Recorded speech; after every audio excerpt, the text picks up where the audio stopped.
हरिओम प्रिय दर्शकों, आज इस वीडियो में हम जानेंगे निर्जला एकादशी के विषय में। इसे कुछ लोग भीमसेनी एकादशी और कुछ लोग पांडव एकादशी के नाम से भी जानते हैं। यह निर्जला एकादशी का क्या महत्व है, किस दिन मनाई जाएगी, इसमें क्या पूजा विधि है और क्या इसमें दान करना चाहिए, ये सब हम विषयों में जानेंगे, संपूर्ण जानकारी प्राप्त करेंगे। तो वीडियो को पूरा देखिएगा। इससे पहले मैंने एक वीडियो बनाई थी कि एकादशी कब है, तो आप लोगों ने देख ली होगी। एकादशी जो ज्येष्ठ मास शुक्ल पक्ष में मनाई जाती है, इसे निर्जला एकादशी, पांडव एकादशी, भीमसेनी एकादशी कहा जाता है। ज्येष्ठ मास शुक्ल पक्ष में मनाई जाने वाली ये एकादशी, निर्जला एकादशी, ये 2024 में 18 जून मंगलवार को मनाई जाएगी। और इस एकादशी का बहुत बड़ा महत्व होता है और इस एकादशी का बड़ा महत्व इसलिए भी माना जाता है कि ये निर्जला एकादशी का व्रत करने से हमें बाकी जितनी भी एकादशी हैं पूरे एक वर्ष में जो पड़ती हैं, 24 एकादशी एक वर्ष में पड़ती हैं, जिसमें से भीमसेनी एकादशी भी होती है। तो हम जब भीमसेनी एकादशी का व्रत करते हैं, निर्जला एकादशी का व्रत करते हैं, तो सभी एकादशियों यानी कि 24 एकादशियों का फल हमें मिल जाता है। साथ में जिस वर्ष अधिक मास होता है उसमें 2 एकादशी और होती हैं, तो फिर 26 एकादशी हो जाती हैं। तब भी यदि हम निर्जला एकादशी का व्रत करते हैं तो हमें उनका भी फल मिल जाता है। इसलिए इस निर्जला एकादशी का व्रत सभी को करना चाहिए। हाँ, जो बच्चे हैं, वृद्ध हैं या बीमार हैं, उनके लिए नियम नहीं है। फिर भी यदि आप कर सकें तो आप करिए। यदि आप असमर्थ हैं तो कम से कम भोजन ना करें, यानी कि अन्न ना ग्रहण करें, फल फूल या ये चीज़ें ले लें। बाकी आपके स्वास्थ्य और सामर्थ्य के अनुसार आपको व्रत उपवास करना चाहिए। अब इस एकादशी की क्या कथा है, क्या महत्व है, ये हम समझ लेते हैं।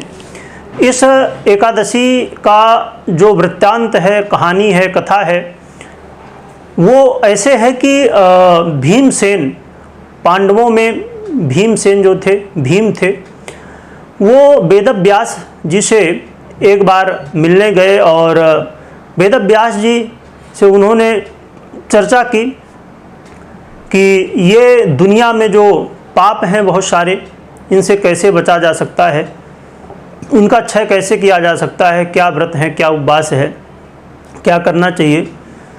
तो वेदव्यास जी कहते हैं कि हे भीमसेन, तुम यदि पुण्य और पाप यानी कि तुम यदि नरक को बुरा मानते हो और स्वर्ग को अच्छा मानते हो तो तुम्हें एकादशी का व्रत करना चाहिए। महीने में 2 एकादशी आती हैं, तो उनका व्रत तुम्हें करना चाहिए, जिससे भगवान की, विष्णु की कृपा भी प्राप्त होती है। तो भीमसेन ने कहा कि मुझसे जो है तो भूखा नहीं रहा जाता है, मैं एक बार भोजन करता हूँ, उसके बाद भी मेरी भूख खत्म नहीं होती है, क्योंकि मेरे पेट में वृक नामक अग्नि हमेशा प्रज्वलित रहती है।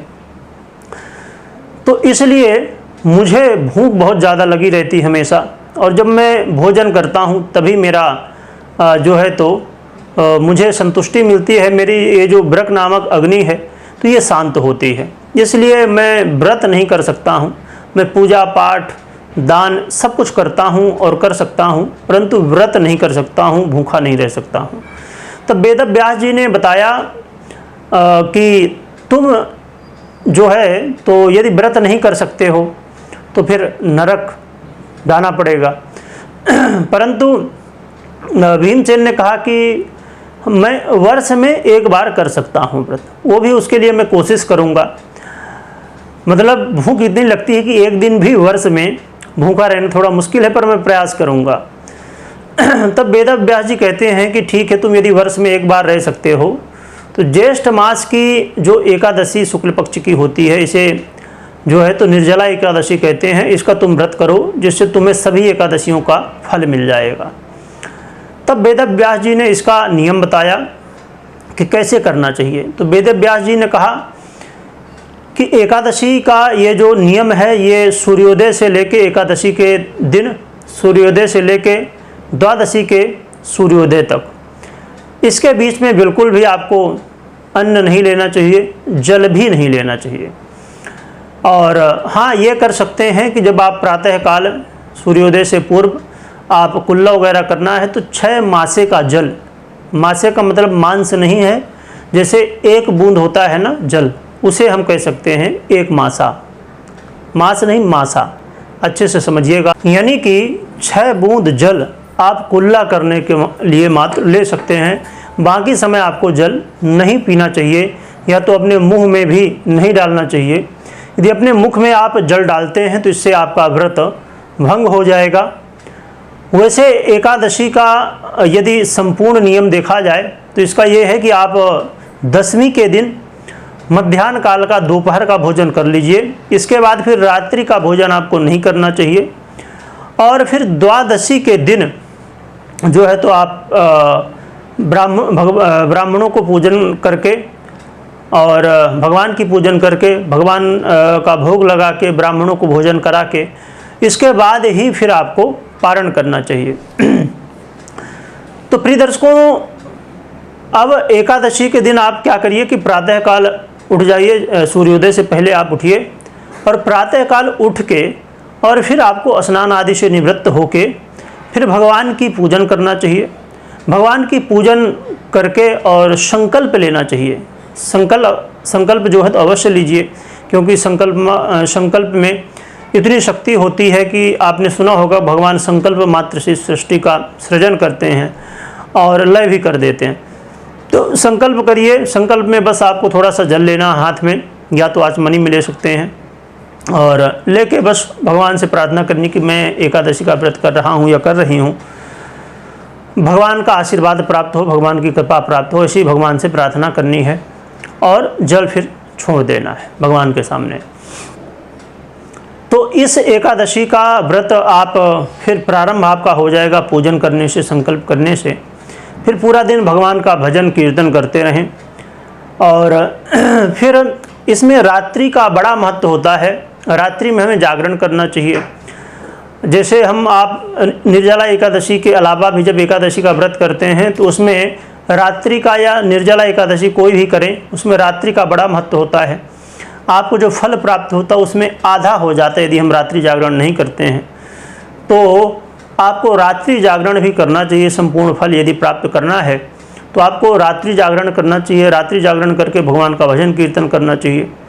फिर प्रातः काल आपको भगवान का पूजन करके स्नान आदि से निवृत्त हो जाइए, फिर भगवान का पूजन कर लीजिए। फिर जो है तो भगवान का पूजन करने के बाद और फिर पारण करना चाहिए। दर्शकों, पारण का समय द्वादशी के दिन यानी कि बुधवार को 19 तारीख को प्रातःकाल 5:15 से लेके 6:50 का होगा। तो इस समय आप पारण कर सकते हैं, परंतु ब्राह्मणों को इस दिन दान भी देना चाहिए द्वादशी के दिन। तो दान में क्या दे सकते हैं? दान में आप सबसे महत्वपूर्ण होगा इसमें कि जो मिट्टी का घड़ा होता है वो आप जो है तो पहले ही ले लीजिए और लेके रख लीजिए, और फिर उसमें जल भरिए और ऊपर से एक वस्त्र जो है तो रख दीजिए। तो ये सबसे महत्वपूर्ण इसमें होता है कि आप जो है तो घड़े का दान करें। साथ में आप जल का दान कर सकते हैं, वस्त्रों का दान कर सकते हैं। इस दिन जूते चप्पल इनका दान कर सकते हैं, या तो आप खड़ाऊं का दान कर सकते हैं, छाते का दान कर सकते हैं। और साथ में जो है तो आप के पास यदि स्वर्ण आदि की व्यवस्था हो तो स्वर्ण दान भी इस दिन किया जाता है। साथ में आपको यदि आपके लिए संभव हो तो मिठाई का दान कर सकते हैं, गाय का दान कर सकते हैं, या गाय दान ना कर सके, जैसे अब आज के समय में बड़े आसानी से चांदी की गाय मिल जाती है, क्योंकि गाय का दान करना थोड़ा मुश्किल होता है मिल पाना, और फिर रखने की समस्या लोगों को होती है, वैसे तो रखना चाहिए। तो यदि आप कर सकते हैं तो गाय दान करें, या ना संभव हो तो फिर चांदी का जो गाय आता है उसका दान करें। मिठाई का दान करें, और इसमें सबसे महत्वपूर्ण है कलश का दान, जो घड़ा होता है मिट्टी का, उसका दान कर सकते हैं। इसके अलावा आप जो है तो मौसमी फलों का भी दान कर सकते हैं। और इस दिन एकादशी के दिन और द्वादशी जब तक आप पारण नहीं करते हैं तो इसमें सबसे विशेष हुआ करता है, इसमें ओम नमो भगवते वासुदेवाय इस मंत्र का आप हर समय जो है तो स्मरण करिए, जप करते रहिए, या आप स्नान आदि से निवृत्त होके बैठ के भी इसका मंत्र का जप ज़्यादा से ज़्यादा कर सकते हैं। साथ में आप जो है तो इसमें विशेष रूप से भगवान का, वैसे तो भगवान विष्णु ही हैं, केशव भगवान का जो केशव रूप है उसकी विशेष रूप से पूजा होती है। तो इस दिन केशव के नाम से पूजा कर सकते हैं भगवान विष्णु की, जैसे ओम केशवाय नमः। तो ये मंत्र बोल के भी भगवान विष्णु को जैसे आप अर्चन करेंगे, यानी कि फूल चढ़ाएंगे या पूजन करेंगे, तो ओम केशवाय नमः करके भी आप फूल चढ़ा सकते हैं, भगवान का पूजन कर सकते हैं। तो इसका इतना महत्व है इस दिन दान करने का कि ये जो दान होता है ये जैसे नॉर्मली आप दान करते हैं और आज के दान में आपको सैकड़ों गुना ज़्यादा फल मिलता है। और ये जो पुण्य होता है निर्जला एकादशी का, ये अक्षय होता है, यानी कि इसका क्षय नहीं होता। और इस दिन वस्त्र आदि, घड़े का, कलश का दान करने से भगवान विष्णु प्रसन्न होते हैं और भगवान विष्णु का धाम प्राप्त होता है, वैकुंठ लोक हमें प्राप्त होता है और भगवान विष्णु की कृपा हमें प्राप्त होती है, जिससे हम अपने इस सांसारिक जीवन, गृहस्थ जीवन में सुखद जीवन बिताते हैं और फिर परलोक में भगवान की कृपा से भगवान की सानिध्य प्राप्त करते हैं। तो इस एकादशी का व्रत हर एक व्यक्ति के लिए बहुत महत्वपूर्ण है और हर एक व्यक्ति को प्रयत्न करना चाहिए। यदि आपके लिए संभव हो तो करिए। और यदि आपके कोई प्रश्न हैं और भी एकादशी से जुड़े हुए तो आप कमेंट कर सकते हैं। और बाकी देखा जाए तो जो सामग्रियां हैं तो आप खाली चावल को छोड़ के अन्य सामग्रियां भी आप दे सकते हैं। चावल का दान इस दिन विशेष रूप से ना करें, बाकी अन्य सामग्रियां जो आपके पास उपलब्ध हों वो दे सकते हैं। बाकी मैंने बता ही दिया कि अन्न वस्त्र आदि दे सकते हैं, छाता, जूता या तो खड़ाऊँ विशेष रूप से दान कर सकते हैं। विशेषकर घड़े का दान अवश्य करें, इसका बड़ा महत्व होता है। जैसे भगवान विष्णु को आंवला बहुत प्रिय होता है तो आंवले का भी दान आप कर सकते हैं, तो इससे और भी ज़्यादा आपको फल प्राप्त होता है। आंवला जो होता है ना, आपने तेल भी देखा हुआ, आंवला का तेल आता है, तो वो आंवला, तो इन चीज़ों को भगवान विष्णु को जो प्रिय हैं, जैसे आप पीले फलों का दान कर सकते हैं, भगवान विष्णु को भी भोग में लगा सकते हैं। वस्त्र दान करेंगे तो वस्त्र आप दान करें, उसमें यदि पीला वस्त्र दान करें तो और भी बढ़िया है। तो इन चीज़ों का दान करने से आपको और भगवान की कृपा प्राप्त होती है। इस दिन जैसे अब गर्मियों का समय होता है तो छाते के साथ में जो पंखा होता, हवा देने वाला ऐसे पंखा आता है, बनाया आता है। बनाने के लिए तो हर व्यक्ति के लिए संभव नहीं, पर आप पंखे का दान बाज़ार में मिल जाते हैं। खासकर यदि जो लकड़ी का बना होता है तो उसका यदि करें तो और अच्छा है, नहीं तो ना संभव तो फिर प्लास्टिक का करें। तो ये चीज़ें आप दान करें तो आपके लिए भगवान, अब जैसे शक्कर का दान कर सकते हैं, क्योंकि शक्कर से शरबत बनती है और लोगों को तृप्ति प्राप्त होती है, यानी कि शांति होती है। क्योंकि ये देखिए गर्मियों का समय है और इस समय लोग बहुत ज़्यादा परेशान होते हैं गर्मियों से, और उसमें लोगों को शांति मिले। अब जैसे यदि आपके लिए संभव हो तो आप क्या कर सकते हैं कि कहीं जैसे रोड है या कहीं ऐसी जगह है जहाँ पर आप ले जाके जल का दान कर सकें, लोगों को जल पिला सकें, या जैसे रस वगैरह बहुत सारे बनाते हैं लोग, तो रस वगैरह पिला सकते हैं। तो ये भी आप कर सकते हैं, यदि आपके लिए संभव हो तो ये भी करें तो और भी अच्छा होगा, और भी ज़्यादा आपको पुण्य से प्राप्त होगा। तो विशेष रूप से इसमें आप, यदि आपके लिए संभव हो तो दशमी के मध्याह्न से लेके फिर भोजन ना करें और फिर द्वादशी को पारण करें, ऐसा कर सकते हैं। यदि ना संभव हो तो कम से कम सूर्योदय, यानी कि एकादशी के सूर्योदय से लेके और द्वादशी के सूर्योदय तक, इस समय तक अवश्य व्रत कर सकते हैं।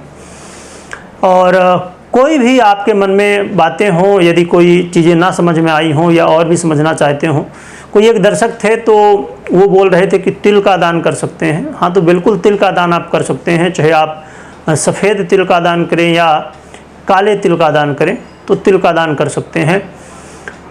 और उन्होंने कमेंट किया था कि भांजी को, बिल्कुल भांजी को दान कर सकते हैं। ये जो चीज़ें आप दान करेंगे तो ये पंडित जी को या गरीबों को या जिसे ज़रूरत हो उनको, विशेष रूप से ब्राह्मणों को इस दिन दान किया जाता है।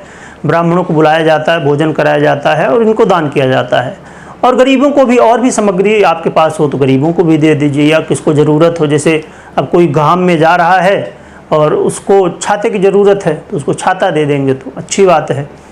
तो एक जैसे छाता आपने दान किया तो ठीक है, आपकी एक की समर्थ है। यदि ज़्यादा की समर्थ है तो ज़्यादा करिए, आप 11 कर लीजिए, 51 कर लीजिए, 108 कर लीजिए, जितना आपके लिए संभव हो, जितनी सामर्थ्य हो उतना कर सकते हैं। कमेंट में ओम नमो भगवते वासुदेवाय लिखिएगा, लिखने के साथ जपिएगा, स्मरण करिएगा। वीडियो देखने के लिए बहुत बहुत धन्यवाद।